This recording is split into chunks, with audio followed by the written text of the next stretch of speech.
Baik, Assalamualaikum warahmatullahi wabarakatuh. Perkenalkan kami dari kelompok 5 ingin menyampaikan materi tentang etika lingkungan dan pengembangan lingkungan. Dengan dosen pengampu, Dr. Andes, Bapak Dr. Andes Ristiono MPD, dan Ibu Rahmi Kurniati MPD. Kami yang beranggotakan 4 orang, saya sendiri Hamidah sebagai moderator, selanjutnya Serli Sri Wayuni, selanjutnya Serli Amelia, dan yang terakhir Tri Ulfi Mardia.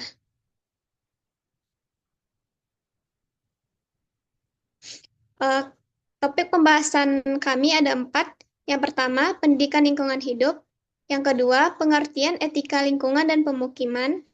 Yang ketiga, tolak ukur penerapan etika lingkungan dalam pengembangan pemukiman.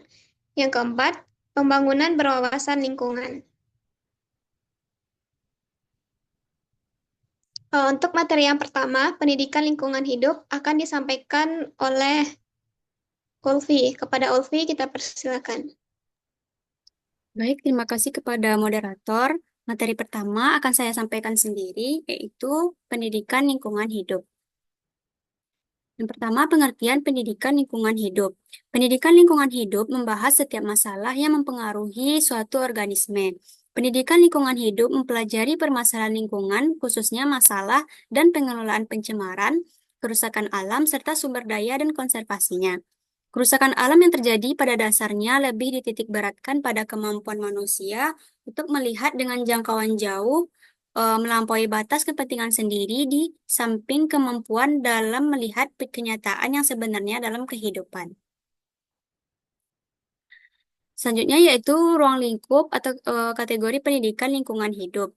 Yang pertama yaitu pendidikan lingkungan hidup formal, yaitu kegiatan pendidikan di bidang lingkungan hidup yang diselenggarakan melalui sekolah yang terdiri atas pendidikan dasar, menengah, dan tinggi yang dilakukan secara terstruktur dengan menggunakan metode pendekatan kurikulum yang terintegrasi maupun kurikulum yang monolitik atau tersendiri.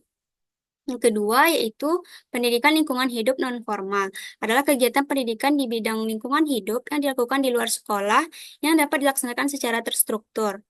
Lalu yang ketiga, pendidikan lingkungan hidup informal, yaitu kegiatan pendidikan di bidang lingkungan hidup yang dilakukan di luar sekolah dan dilaksanakan tidak terstruktur maupun tidak berjenjang. Selanjutnya, yaitu dasar dari lingkungan hidup.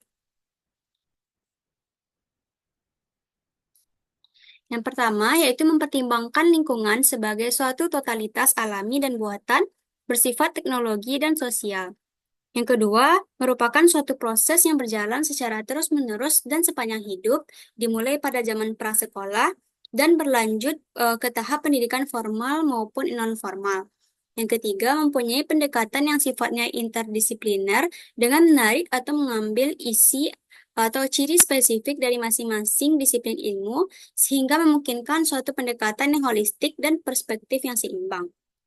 Yang keempat, meneliti atau examine isu lingkungan yang utama dari sudut pandang lokal, nasional, regional, dan internasional, sehingga siswa dapat menerima insight mengenai kondisi lingkungan di wilayah geografis yang lain.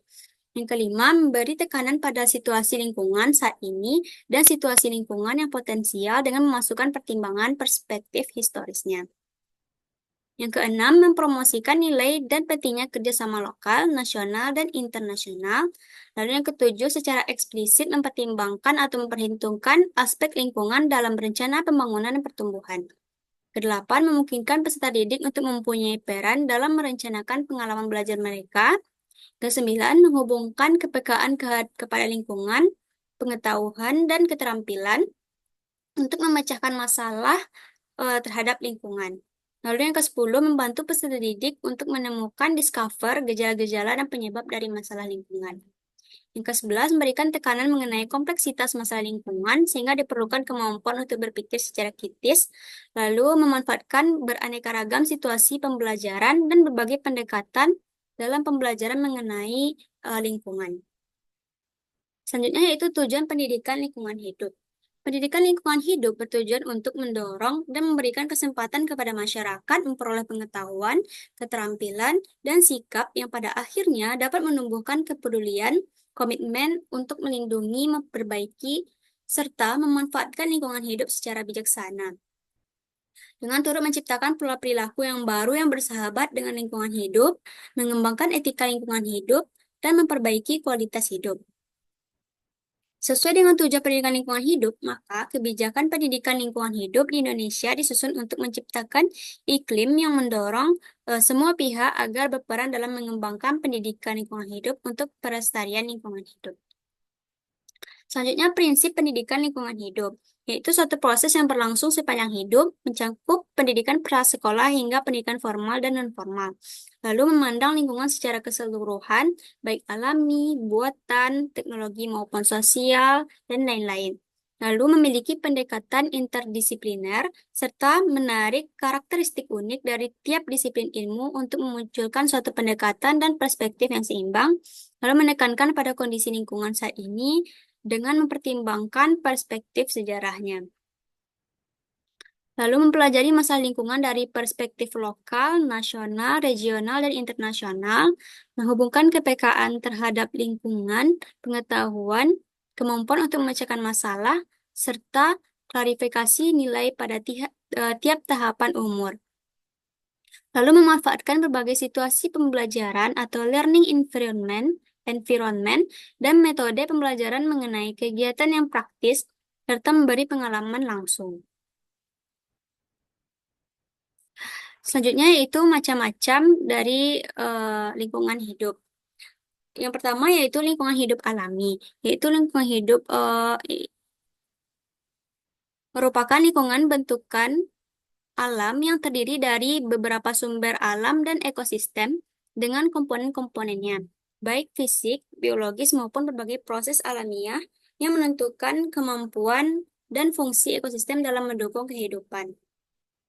Yang kedua yaitu lingkungan hidup buatan, yaitu mencakup buatan manusia yang dibangun dengan bantuan teknologi, baik sederhana maupun modern. Kebutuhan hidup manusia cenderung bertambah memaksa manusia untuk mengubah lingkungan hidup alami sehingga dapat dimanfaatkan. Yang ketiga yaitu lingkungan hidup sosial. Lingkungan hidup sosial ini terbentuk karena adanya interaksi sosial dalam masyarakat. Di dalam lingkungan ini terjadi interaksi dan berbagai proses lainnya, baik antar individu, individu dengan masyarakat, individu dengan budaya, maupun antar kelompok masyarakat.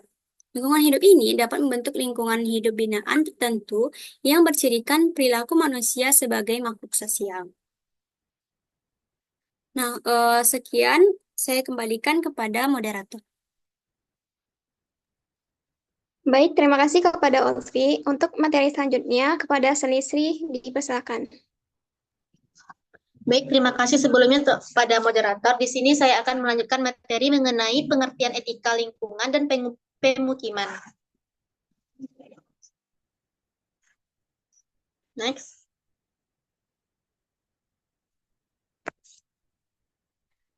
Nah, etika lingkungan adalah disiplin ilmu yang berbicara tentang norma dan kaidah moral yang mengatur perilaku manusia dalam berinteraksi dengan alam serta nilai dan prinsip norma yang menjiwai perilaku manusia dalam berinteraksi dengan alam tersebut. Dengan adanya etika lingkungan, manusia tidak hanya mengimbangi hak dengan kewajibannya terhadap lingkungan, tetapi juga membatasi tingkah laku dan upaya untuk mengendalikan berbagai kegiatan agar tetap berada dalam batas kelentingan lingkungan. Nah, kelentingan lingkungan adalah kemampuan lingkungan untuk berusaha pulih karena gangguan, asalkan gangguan ini masih dapat diterima. Jika gangguan melebihi batas, maka lingkungan akan kehilangan kelentingannya. Next.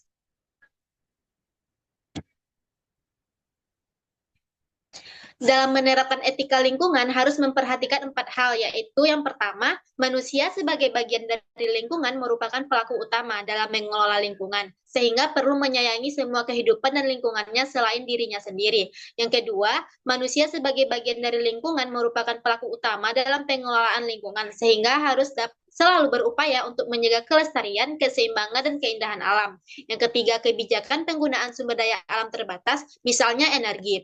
Dan yang keempat, lingkungan disediakan untuk semua makhluk hidup, bukan untuk manusia saja. Nah, etika lingkungan ini merupakan kajian baru dalam ilmu lingkungan mengalami perkembangan yang semakin merambah pada tataran filosofis. Next.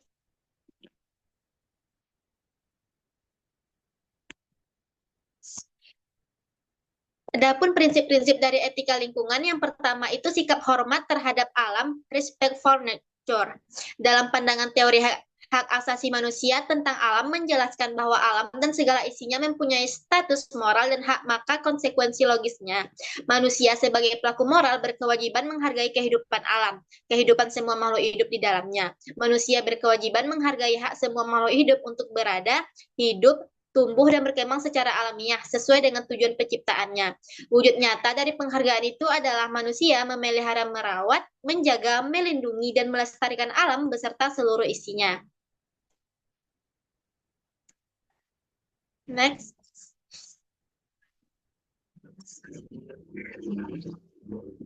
Yang kedua, prinsip tanggung jawab atau moral response for nature.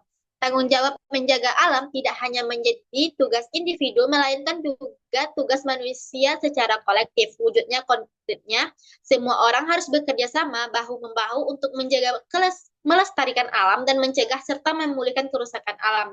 Tanggung jawab bersama tersebut juga terwujud dalam bentuk mengingatkan, melarang dan menghukum siapa saja yang merusak dan membahayakan eksistensi alam semesta, mengingat alam bernilai pada dirinya sendiri. Next. Yang ketiga, solidaritas kosmis.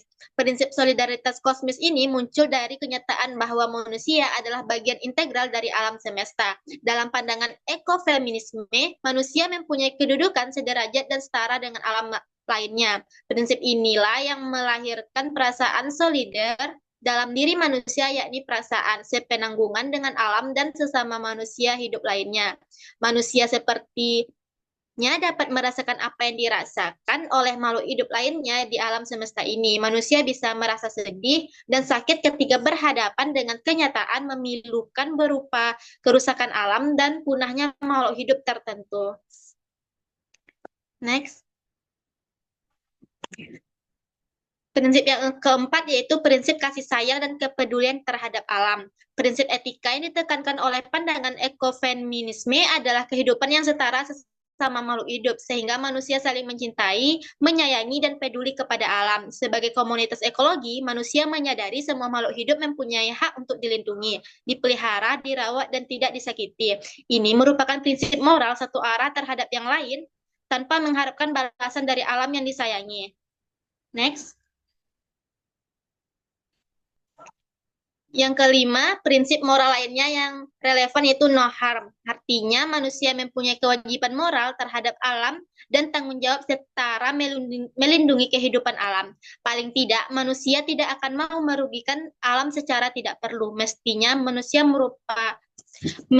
merasa solidar dan peduli terhadap alam beserta segala isinya. Manusia tidak dibenarkan secara moral untuk melakukan tindakan yang merugikan baik sesama manusia terhadap hewan, tumbuhan, keragaman hayati, dan seluruh kekayaan alam yang ada, serta tidak menyebabkan kemusnahannya spesies tertentu. Next.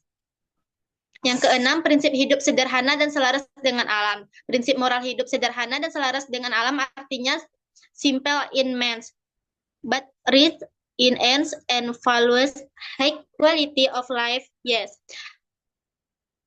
Yang diutamakan adalah nilai cara hidup serta kualitas hidup yang baik, bukannya standar kehidupan diukur dengan material, kekayaan, ketamakan, dan mengumpulkan harta sebanyak-banyaknya. Next.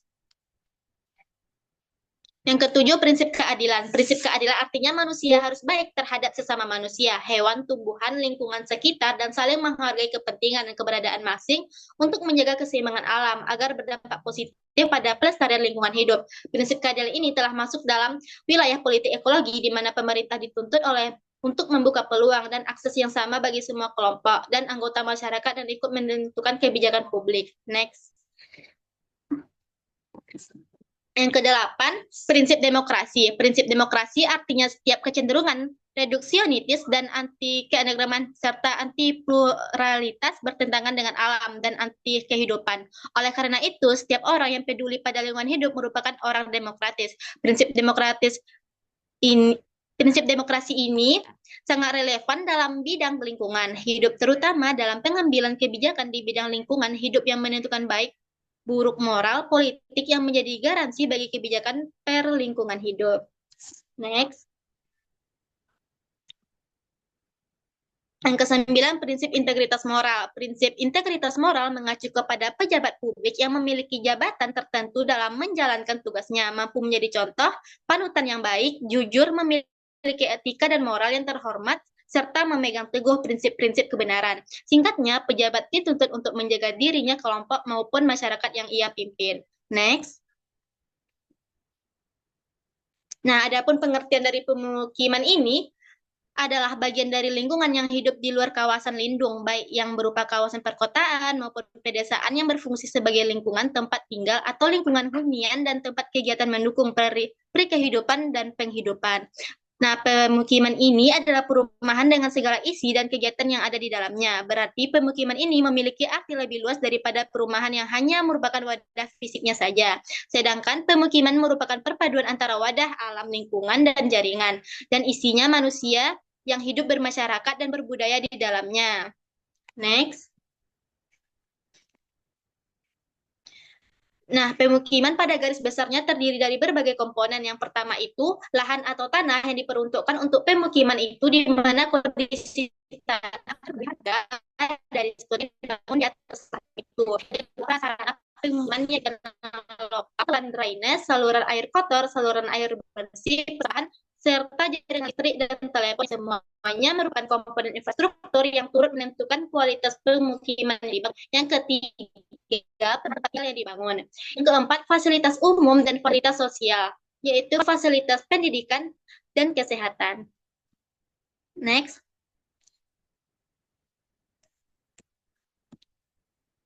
Kepadatan pemukiman adalah perbandingan antara jumlah rumah tangga dengan luasannya di suatu wilayah pemukiman, di mana penduduknya mengelompok membentuk suatu pola tertentunya sesuai dengan faktor-faktor yang mempengaruhi pertumbuhan penduduk, kondisi alam suatu wilayah, sosial ekonomi penduduk, sarana dan prasarana yang tersedia. Sebagai contoh, kepadatan pemukiman di kawasan industri biasanya membentuk suatu pola yang memusat penduduk yang bermukim di kawasan itu sebagian besar adalah pekerja, sehingga mereka cenderung mencari rumah dengan lokasi yang paling dekat dengan tempatnya bekerja. Next. Nah, adapun faktor-faktor yang mempengaruhi kepadatan pemukiman, yaitu yang pertama, faktor existing, penduduk selalu memilih tempat tinggal yang baik, tanah subur, lingkungan baik, cukup air, dan daerah aman. Yang kedua, faktor sosial ekonomi, tiap-tiap daerah tingkat kesuburan penduduk berbeda-beda, misalnya tingkat pendidikan, jumlah pendapatan, jenis pekerjaan, jenis rumah, atau status kepemilikan rumah. Next. Persyaratan pemukiman. Dalam penentuan lokasi suatu pemukiman perlu adanya suatu kriteria atau persyaratan untuk menjadikan suatu lokasi sebagai lokasi pemukiman. Kriterianya yang pertama, tersedianya lahan yang cukup bagi pembangunan lingkungan. Yang kedua, bebas dari pencemaran air. Yang ketiga, terjaminnya tercapainya tingkat kualitas lingkungan hidup yang sehat bagi pembinaan individu dan masyarakat penghuni. Keempat, kondisi tanahnya bebas banjir dan memiliki kemiringan tanah 0,15%. Yang kelima, adanya kepastian hukum bagi masyarakat penghuni terhadap tanah dan bangunan di atasnya sesuai dengan peraturan perundang-undangan yang berlaku. Next. Nah, unsur pemukiman memiliki 3 unsur. Yang pertama itu daerah dan letak, yang diartikan sebagai tanah yang meliputi luas, lokasi, dan batas-batasnya merupakan lingkungan geografis. Yang kedua, penduduk meliputi tanah, meliputi jumlah, struktur umur, struktur mata pencaharian yang sebagian besar bertani serta pertumbuhannya. Yang ketiga, tata kehidupan meliputi corak atau pola tata pergaulan dan ikatan-ikatan warga desa. Mungkin itu saja materi yang dapat saya sampaikan. Saya kembalikan kepada moderator. Baik, terima kasih kepada Sarli. Untuk materi yang ketiga akan saya sampaikan mengenai tolak ukur penerapan etika lingkungan dalam pengembangan pemukiman. Penerapan etika lingkungan dalam pengembangan pemukiman, dalam konteks pembangunan pemukiman, etika lingkungan mengarah pada pertanyaan bagaimana kita dapat mengembangkan dan membangun ruang hunian dengan mempertimbangkan dampak terhadap ekosistem, serta berkelanjutan dan keadilan sosial. Dalam penerapannya, etika lingkungan berfokus pada dua hal utama. Yang pertama, menjaga kelestarian dan keberlanjutan sumber daya alam, dan yang kedua, memastikan pembangunan yang dilakukan tidak merugikan lingkungan atau masyarakat dalam jangka panjang. Tolak ukur penerapan etika lingkungan dalam pengembangan pemukiman, pengembangan pemukiman yang beretika lingkungan harus dilakukan dengan memperhatikan prinsip-prinsip keberlanjutan, keadilan sosial, dan pengelolaan sumber daya alam secara bijaksana. Penerapan prinsip-prinsip ini dapat diukur dengan beberapa tolak ukur yang relevan. Yang pertama yaitu keberlanjutan. Keberlanjutan adalah salah satu prinsip utama dalam etika lingkungan. Dalam pengembangan pemukiman, keberlanjutan mencakup berbagai dimensi, antara lain penggunaan sumber daya alam yang efisien. Penggunaan sumber daya alam seperti air, energi, dan material bangunan harus dilakukan secara efisien dan hemat. Selanjutnya, desain pemukiman yang ramah lingkungan. Desain arsitektur dan tata ruang yang memperhatikan faktor iklim setempat, pemanfaatan energi alami, serta pengurangan penggunaan energi non-terbarukan sangat penting untuk menciptakan pemukiman yang berkelanjutan.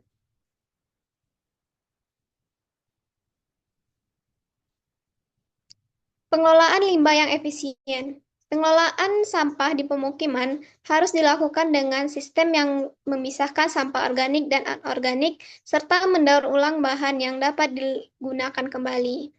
Selain itu, pengelolaan limbah cair dan limbah padat yang ramah lingkungan seperti menggunakan sistem pengelolaan air limbah IPAL yang efisien perlu diterapkan. Yang kedua, pengelolaan sumber daya alam. Pengelolaan sumber daya alam secara bijaksana adalah aspek penting dalam penerapan etika lingkungan. Dalam konteks pengembangan pemukiman, hal ini meliputi konservasi lahan. Pembangunan pemukiman harus memperhatikan konservasi lahan. Pengembangan pemukiman tidak boleh menyebabkan kerusakan atau konversi lahan yang tidak dapat diperbaharui seperti pengundulan hutan atau merusak daerah resapan air yang penting untuk menjaga keseimbangan ekosistem dan menghindari bencana alam seperti banjir dan longsor.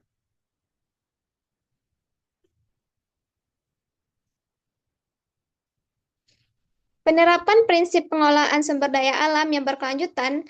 Dalam pengelolaan sumber daya alam, prinsip yang diterapkan adalah prinsip 3R, Reduce, Reuse, Recycle, yang bertujuan untuk mengurangi konsumsi sumber daya alam dan memaksimalkan penggunaan ulang serta daur ulang bahan. Konservasi keanekaragaman hayati. Dalam perencanaan pemukiman, pengembangan harus memperhatikan dan menjaga keberadaan ekosistem dan habitat alami seperti hutan, sungai, dan spesies endemik yang sangat penting untuk menjaga keanekaragaman hayati.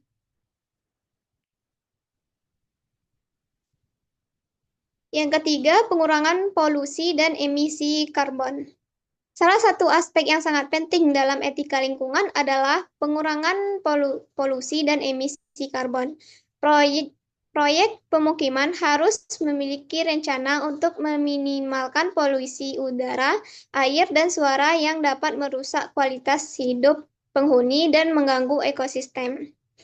Dengan cara penggunaan teknologi hijau, green technology. Penggunaan teknologi ramah lingkungan seperti bangunan hemat energi, transportasi umum yang berbasis energi terbarukan, dan pengelolaan air hujan yang efisien dapat mengurangi dampak polusi dan emisi karbon. Selanjutnya, penggunaan transportasi berkelanjutan, pengembangan pemukiman yang mendukung penggunaan transportasi ramah lingkungan seperti sepeda, kendaraan listrik, atau transportasi umum yang efisien dapat membantu mengurangi emisi karbon dan kemacetan lalu lintas.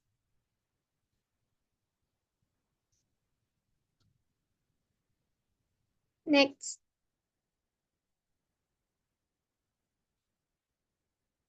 Yang keempat, keterlibatan masyarakat. Masyarakat setempat harus memiliki kesempatan untuk menyampaikan aspirasi dan pendapat mereka mengenai proyek pembangunan yang akan dilakukan.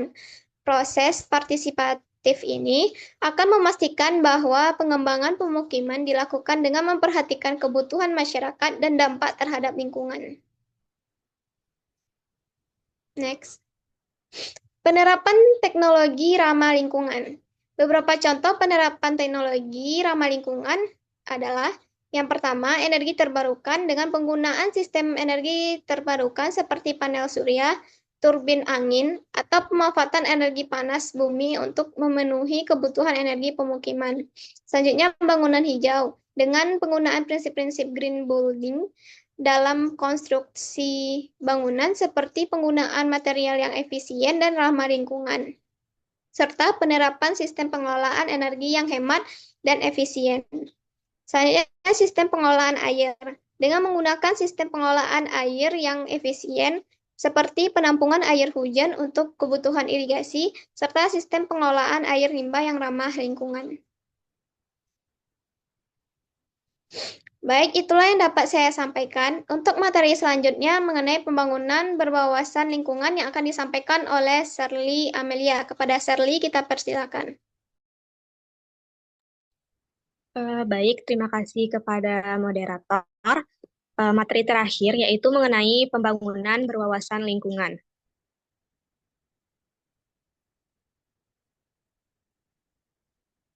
Pengertian pembangunan berwawasan lingkungan. Pembangunan berwawasan lingkungan adalah pendekatan pembangunan yang mempertimbangkan kelestarian lingkungan dengan memanfaatkan sumber daya alam secara bijaksana. Tujuan utamanya adalah untuk mencapai pembangunan yang berkelanjutan dengan memastikan bahwa kebutuhan generasi saat ini terpenuhi tanpa mengorbankan kemampuan generasi mendatang untuk memenuhi kebutuhan mereka. Next.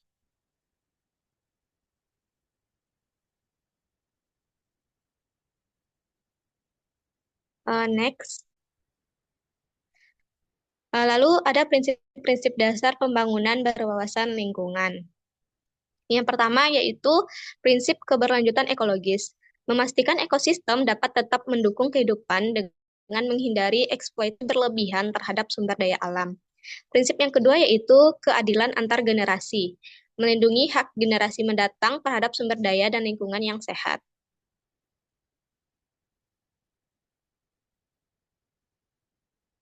Yang ketiga yaitu prinsip partisipasi masyarakat, yaitu melibatkan masyarakat dalam perencanaan, pelaksanaan, dan evaluasi pembangunan. Yang keempat yaitu prinsip efisiensi sumber daya, yaitu mengoptimalkan penggunaan sumber daya alam untuk meminimalkan limbah dan kerusakan lingkungan.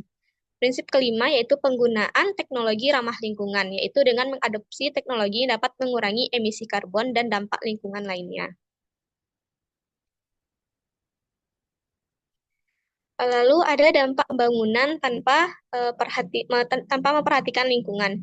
Yang pertama yaitu terjadinya deforestasi, yaitu penebangan hutan yang tidak terkendali merusak habitat alami dan mengurangi keanekaragaman hayati.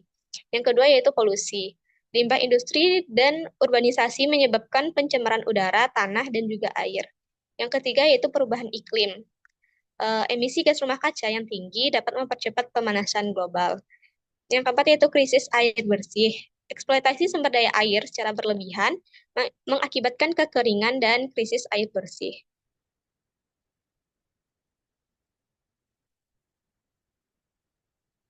Next. Lalu ada keuntungan pembangunan berwawasan lingkungan. Yang pertama yaitu kelestarian sumber daya alam. Dapat menjamin bahwa sumber daya alam tetap tersedia untuk digunakan di masa mendatang. Yang kedua yaitu kesehatan masyarakat. Lingkungan yang sehat dan bersih dapat mengurangi risiko penyakit akibat polusi. Yang ketiga yaitu mitigasi perubahan iklim, mengurangi emisi karbon dan memperlambat laju pemanasan global. Yang keempat yaitu stabilitas ekonomi jangka panjang. Pengelolaan sumber daya secara berkelanjutan dapat menciptakan fondasi ekonomi yang lebih stabil. Lalu ada implementasi pembangunan berwawasan lingkungan. Yang pertama yaitu pengelolaan sumber daya alam berkelanjutan dengan cara reboisasi dan konservasi hutan. Yang kedua dengan manajemen air, yaitu pengelolaan air bersih secara efisien melalui sistem irigasi. Lalu implementasi yang kedua yaitu pengembangan energi terbarukan.